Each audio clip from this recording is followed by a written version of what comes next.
Dans l'actualité du 13h15, le Parlement burkinabé veut diagnostiquer les pratiques foncières dans les grandes villes du Burkina et vérifier la traçabilité des flux des titres miniers délivrés. Les députés ont donc décidé hier de la mise en place de commissions d'enquête. Pourquoi une telle mesure? On en parle dans cette édition. Et puis, les enseignants de Kaya ne sont pas contents des Kogloégo, ces groupes privés de sécurité. Hier, ils ont arrêté les cours pour protester contre l'interpellation par les Kogloégo du directeur d'une école primaire qui transportait un sac de blé et lui ont sommé de payer une amende de 50 000 francs CFA. Comment en est-on arrivé là? Une de nos équipes revient de Kaya avec des réponses. Mesdames, Messieurs, bonjour. Ravi de vous retrouver. À l'Assemblée nationale, les députés décident de la création de 2 commissions d'enquête parlementaire, l'une sur le foncier urbain au Burkina Faso et l'autre sur la gestion des titres miniers et la responsabilité sociale des entreprises minières. Pour sa première session de l'année 2016, le Parlement a également procédé à l'adoption de 2 projets de loi portant ratification d'accords de financement et de prêts. On fait le point avec Mokhtar Ouedraogo et Moukoun Dabiré. 2 commissions d'enquête parlementaires seront mises sur pied pour faire la lumière sur le lotissement et l'état des titres miniers au Burkina. Ainsi en ont décidé les élus du peuple. Par l'adoption des 2 résolutions, les députés veulent faire le diagnostic des pratiques foncières dans les grandes villes du Burkina et vérifier la pertinence économique et la traçabilité des flux de titres miniers délivrés. Vous voyez aussi qu'il y a des maires qui sont en prison pour cette question de gestion de lotissement. Donc, en tant que représentants du peuple, nous ne pouvions pas ne pas aller voir clair, diagnostiquer sur la période de 1995 à 2015 cette question de lotissement et conforter ce diagnostic avec les procédures tout à fait réglementaires et proposer des solutions pour que nous puissions éviter ce type de problématiques à l'avenir. Sur la question des mines, sur les 5 dernières années, vous avez vu des mines qui ont été saccagées, incendiées, vous notez des conflits sociaux. On ne dit pas que les sociétés minières sont fautives, mais peut-être qu'il n'y a pas eu suffisamment d'explications sur les obligations des uns et des autres. Et la commission d'enquête parlementaire va aller regarder l'ensemble des obligations des partis, y compris l'État aussi. À l'unanimité, les 114 députés présents à cette session ont voté 2 autres projets de loi. Le premier est relatif à la ratification des accords de financement entre le Burkina et les partenaires techniques et financiers. Cette loi permet au gouvernement de mobiliser à bonne date les financements au profit du budget national. Le second projet porte sur un accord de prêt entre le Burkina et la Banque ouest-africaine de développement. Ce projet vise à restaurer, protéger et valoriser le lac Bam par une augmentation de sa capacité. Les enseignants de Kaya dans le San Matenga ne sont pas contents des Kogloégo, ces groupes privés de sécurité. Ils ont arrêté les cours dans les écoles primaires pour protester contre l'intervention des Kogloégo dans la cour de récréation d'une école primaire située à environ 10 km de Kaya. En effet, ce jour-là, les Kogloégo ont procédé à l'interpellation du directeur de l'école qui transportait un sac de blé et lui ont sommé de payer une amende de 50 000 francs CFA. Nongba Kouda, Draman Guéné. L'affaire dite de Kogloégo contre le directeur de l'école primaire de Fanka à 7 km de Kaya remonte au 30 mars dernier. Ainsi, le soir avant la descente, une équipe de groupe d'autodéfense du village se déporte dans l'enceinte de l'école pour, dit-elle, faire la lumière sur la disparition des vivres scolaires. Ils ont trimballé le directeur de l'école, il a ouvert son coffre. Effectivement, il y avait effectivement le sac qui était effectivement dans le coffre du véhicule. Donc face à ce constat, les Koglo ont estimé que le directeur était en infraction, comme je le disais, et que par conséquent, ils doivent lui infliger une amende de 50 000 francs. Les 6 enseignants de l'école ont donc versé solidairement la somme de 50 000 francs exigée. Inconcevable selon les collègues enseignants de la province qui se sont vite constitués en comité de crise. Ils proclament l'arrêt des cours sur toute l'étendue de la province du San Matenga pour protester contre ce qu'ils appellent la violation des enceintes scolaires. On ne peut pas donner du tout à manger à un enfant, ça n'est pas aussi se lécher les doigts. Donc sinon, il n'y a pas un texte légal qui dit que effectivement l'enseignant ou bien le directeur de l'école là doit se servir de la cantine des élèves. Face à la situation, un comité de médiation voit le jour sous la conduite de l'administration régionale et scolaire. Des négociations qui ont abouti à la reprise des cours dans les autres écoles de la province Après 48 heures de protestation, nous avons reconnu effectivement qu'il y a eu le sac. Ce n'est pas normal. Il n'y a pas ça, on ne peut pas le défendre. Personne ne peut défendre ça. Ce n'est pas normal. Mais nous savons aussi que s'il faut que désormais les corleaux aillent dans toutes les écoles pour fouiller et dire X ou Y qui est voleur, nous savons que ce n'est pas aussi la bonne foi. Si vous avez vu l'enseignant mettre le sac dans le véhicule, vous l'attendez sur la route. Si c'est sur la route que vous avez pris l'enseignant, il nous revient de venir à vous et de nous mettre à genoux pour vous demander pardon.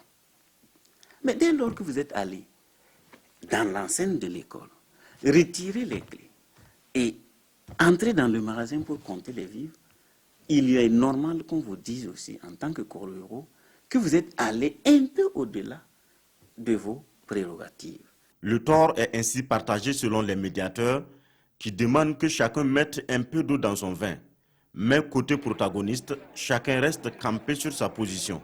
Qui réunissent l'argent, l'administration va organiser une cérémonie, les anciens vont faire une délégation, aller assister leurs collègues de FRACA pour constater effectivement les excuses publiques devant les élèves et la remise des 50 000 francs là, avant que les cours ne puissent reprendre dans l'école de FRACA, au niveau de l'école de FRACA. Nous estimons que celui que nous avons appréhendé est un voleur. Donc, si on doit attraper un voleur et lui demander des excuses après, j'estime que cela est contraire à la logique. Nous ne pouvons donc pas restituer les 50 000 francs. Les enseignants réclament la restitution de leur argent pour sortir la tête haute de l'affaire. Alors que si nous restituons cette somme, tous les corleaux du Burkina sortiront déshonorés de cette affaire. Au niveau de l'école en question, les salles de classe sont cadenassées, les logements d'enseignants sans le moindre occupant. La porte du magasin des vivres, source du problème, scellée par les Kogolwogo. Retour à la case départ pour la culture du coton au Burkina Faso. Cette année, cette campagne 2016-2017, les producteurs vont devoir utiliser les semences conventionnelles et non OGM, jusque-là livrées par la firme Monsanto. Le collectif citoyen pour l'agroécologie, qui s'est toujours montré hostile à la culture des OGM dans le pays, campe sur sa position. La culture du coton BT demeure toujours une menace pour le Burkina Faso. Mathias Drabo, Kadisanogo. Le collectif citoyen pour l'agroécologie va en guerre contre la firme Monsanto et les OGM. C'est pourquoi il a initié cette conférence de presse pour informer les hommes de médias sur la situation du coton BT et des OGM au Burkina Faso. Une opportunité pour expliquer plus en profondeur les menaces liées aux OGM et pourquoi il est nécessaire de leur faire échec. Malgré la mise en garde de nombreuses organisations de la société civile et des scientifiques, le coton BT a été mis sur le marché en 2009 par Monsanto qui promettait de meilleurs rendements et une qualité supérieure. La mise en garde de ces scientifiques indépendants était justifiée. Et aujourd'hui, les acteurs de la filière constatent avec effroi l'ampleur du problème. Non seulement les rendements ne sont pas bons, mais également la fibre est de mauvaise qualité par comparaison au coton conventionnel qui avait une excellente réputation sur le marché mondial. La baisse de la qualité a été telle qu'en 2014, 2015, 2/3 de la production a été classée de qualité inférieure aux moyennes. Ainsi, le secteur coton burkinabé aurait perdu plus de 48 milliards de francs CFA depuis l'introduction du coton BT. Pour lutter contre une multinationale aussi puissante que Monsanto, l'Afrique doit s'unir et s'enrichir de l'expérience des luttes des autres continents. C'est pourquoi le collectif organise du 22 au 24 avril prochain les rencontres internationales des résistances aux OGM à Ouagadougou. On reste dans ce registre pour prévenir les problèmes parasitaires liés au coton ainsi que la fertilisation des sols. Un programme sous-régional existe pour les pays d'Afrique de l'Ouest. Ce 13 avril à Ouagadougou, les experts de ces pays se sont retrouvés pour un partage d'informations sur la biotechnologie, la biosécurité, mais aussi sur la campagne cotonnière en cours. Yacouba Gamene Ismaël Sirima. Le cotonnier est l'une des plantes les plus parasitées au monde selon des recherches de l'INERA. À cela s'ajoutent des questions de fertilisation des sols qui jouent sur son rendement. Pour trouver de meilleures solutions à ces problèmes, des réflexions sont menées par le Programme régional de protection intégrée du cotonnier en Afrique, PRPICA. Le PRPICA pense à la gestion de la fertilité des sols, ce qui fait qu'aujourd'hui il y a des essais qui sont menés pour voir quelles sont les meilleures formulations d'engrais au niveau de la sous-région qui peuvent être harmonisées, qui peuvent permettre aux sociétés cotonnières de faire des commandes qui permettront de faire l'économie d'échelle, grâce à l'économie d'échelle, de baisser les prix pour que les intrants soient plus accessibles aux producteurs. À cette 9e rencontre bilan du PRPICA, les responsables veulent s'orienter vers la sélection des variétés de coton qui respectent l'environnement. C'est la biosécurité et la biotechnologie, c'est des questions de l'heure. Ce qui fait que c'est des questions qu'on aborde dans ces réunions bilan pour permettre un échange intellectuel, pour permettre aux gens de savoir où est-ce qu'on en est, qu'est-ce qui est fait, quelles sont les difficultés qu'on pourrait avoir et qu'est-ce qu'il faut faire pour remonter ces difficultés. Concernant l'adoption ou le refus du coton génétiquement modifié, le PRPICA dit n'avoir pas de position uniformisée à ce sujet. Le Conseil supérieur de la communication au Burkina se préoccupe du traitement de l'information en période électorale pour les municipales du 22 mai prochain. Le Conseil a donc lancé la campagne d'éducation aux médias qui s'articule autour du thème médias et participation citoyenne. Une action qui est destinée à la fois aux professionnels des médias et au public. Ce 11 avril, la présidente du Conseil était à Diebougou, dans la Bougouriba. Les détails avec Ali Sanou et Issa Kanana. Les élections municipales au Burkina Faso s'approchent à grands pas et le Conseil supérieur de la communication entend jouer sa partition pour un scrutin apaisé.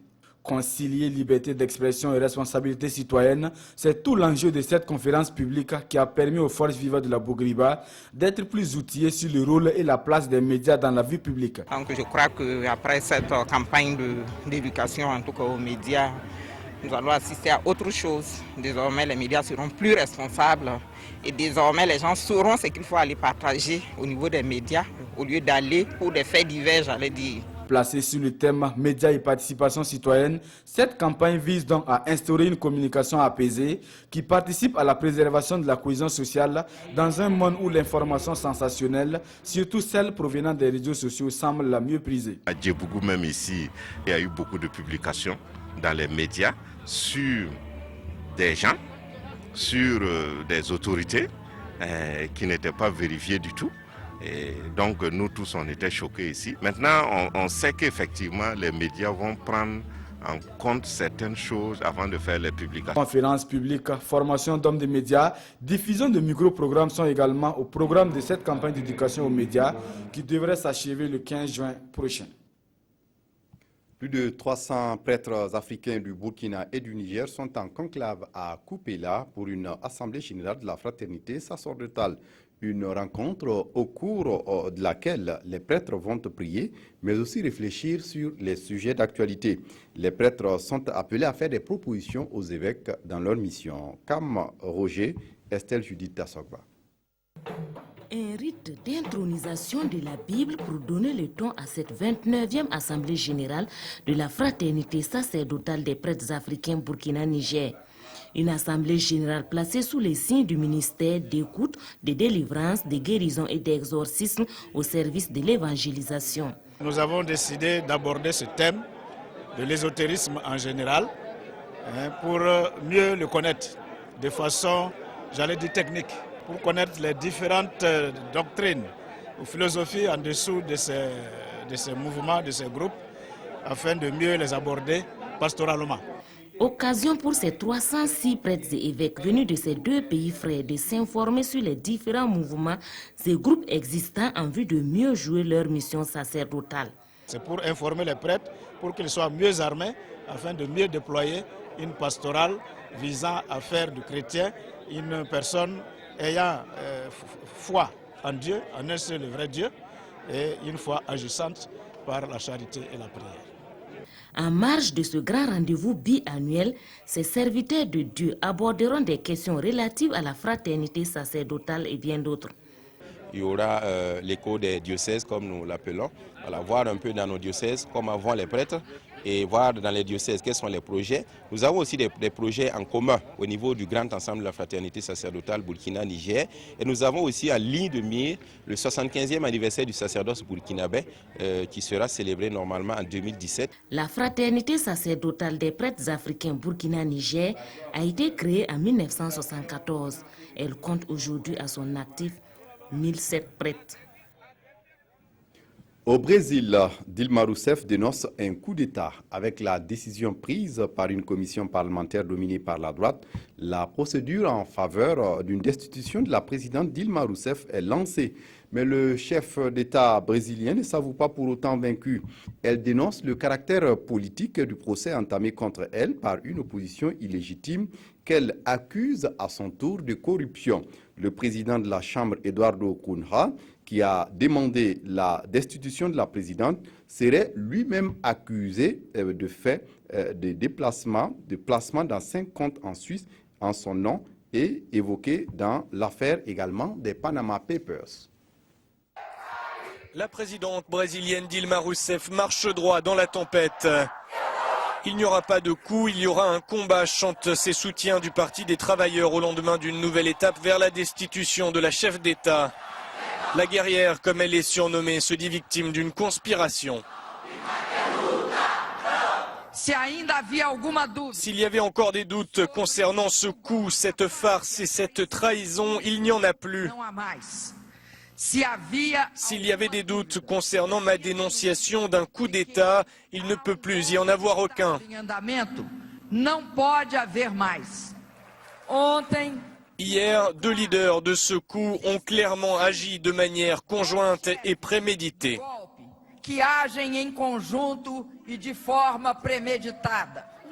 Cette contre-attaque vise d'une part le chef de l'opposition, Eduardo Cunha, et le vice-président du pays, Michel Temer, qui assurerait l'intérim à la tête de l'État.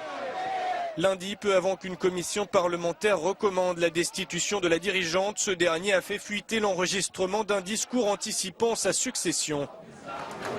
La procédure de destitution est entre les mains des députés qui voteront dimanche. Plusieurs centaines de milliers de personnes sont attendues devant le Parlement à Brasilia. En sport, Ligue des Champions, le PSG, le Paris Saint-Germain n'étaient pas à la hauteur hier face à Manchester City.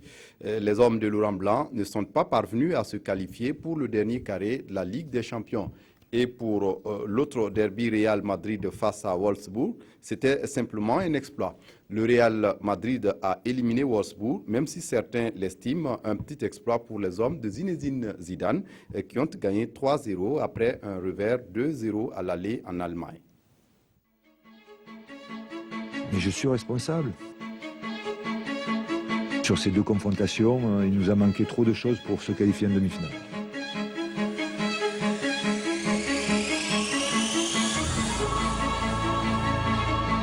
Je pense que ce soir, sur le match retour, tout a été insuffisant.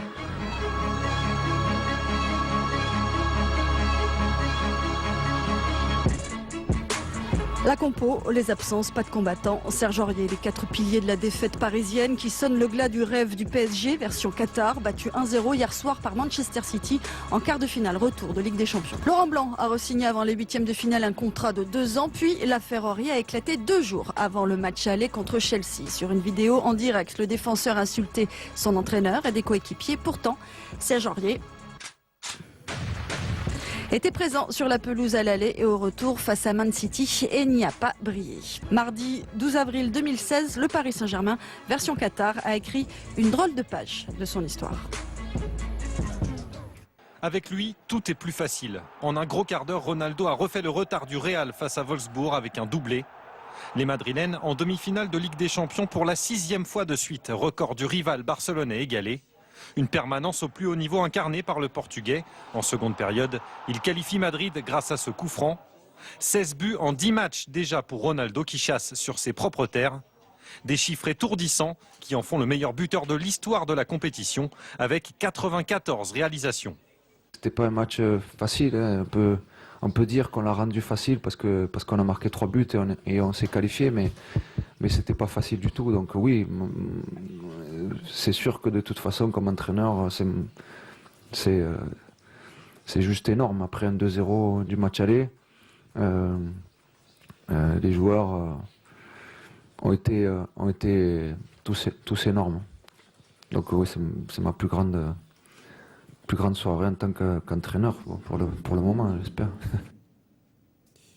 L'opposition politique burkinabé donne sa lecture des 100 jours de pouvoir de Rochmar Christian Kaboré, une analyse largement relayée par les quotidiens ce mercredi. Je vous propose la revue de presse de Abdourahmane Zongo. Une seule actualité éclipse presque tous les sujets du jour et fait le chou gras des quotidiens. L'analyse critique de l'opposition politique burkinabé sur les 100 jours du président du Faso. Le CEFOP déplore trop d'hésitation et de tâtonnement, relève le quotidien Le Pays.